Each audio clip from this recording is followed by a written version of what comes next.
राज्यभर लाडक्या बहिणी आपल्या भावांना राखी बांधून रक्षाबंधन साजरा करत असताना संगमनेरमधील थोरात आणि तांबे राजकीय परिवारानं सुद्धा पारंपरिक पद्धतीनं हा सण साजरा केलाय।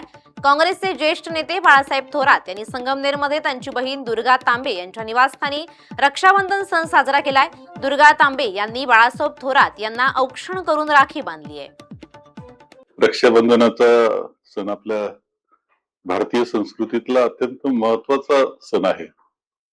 भाऊ बहिणीच्या अतूट प्रेमाचं एक बंधन त्यामध्ये आहे। ते रक्षाबंधनाच्या निमित्तानं बहीण रक्षा बांधते, राखी बांधते। तर इतिहासामध्ये रक्षाबंधनाचा अनेक कथांमध्ये सुद्धा उपयोग झालेला आहे। अनेक काव्य त्यावर रचले गेले, अत्यंत सुंदर गीतं त्यामध्ये आहेत।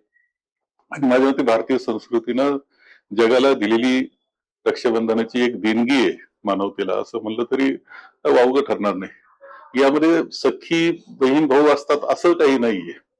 इतिहास असा दिसतो की ज्यावेळेस अनेक युद्ध चाललेले असायचे, त्या कालखंडामध्ये राखी बांध पाठवली म्हणून सुद्धा अनेक राजे बहीण म्हणजे मानलेल्या बहिणी करता युद्धामध्ये उतरलेले आपल्याला दिसतात। आणि म्हणून हे नातंच एक वेगळं आहे।